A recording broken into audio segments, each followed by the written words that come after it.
feel any better? Nan's really worried about you.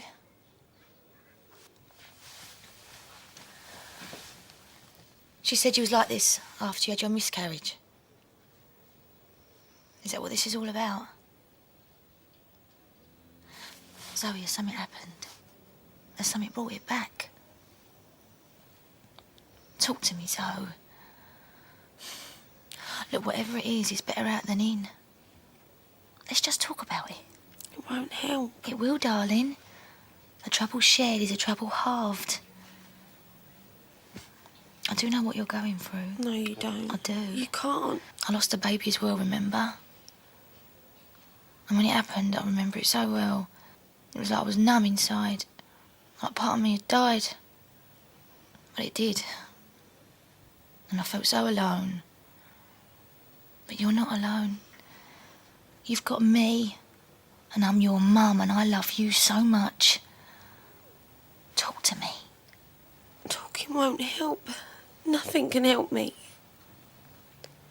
After I had my miscarriage, and I was in Lanzarote, everywhere I looked there was babies.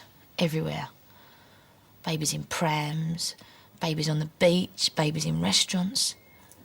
I just couldn't get away from them. And I felt so angry and so upset. And I didn't tell anyone what had happened. Apparently, it's ordinary to have a miscarriage. But it didn't feel ordinary to me. I just kept it all bottled up inside. Then one day I'm sitting on the beach with a bottle of wine. And this old woman walks up to me. She must have been about 95 years old. And she said she'd been watching me and she thought I had an interesting face. Not pretty or beautiful. Anyway, she turned out to be an artist or something and she wanted to sketch me. So she's sitting there with her sketch pad. I'm sitting there with my bottle of wine and it just came pouring out. Everything. She sat there for ages and didn't say a word. And then she turned round and said to me that I needed time to grieve. And I told her it's only a miscarriage. And she said no, it wasn't a miscarriage. It was a baby. And then she got up and walked away. I never see her again. Didn't even see the picture she drew. But I felt so much better after. After just letting it all out. After talking about it. And you will, Zoe, if you talk to me. I didn't deserve to be a mother anyway. That's not true.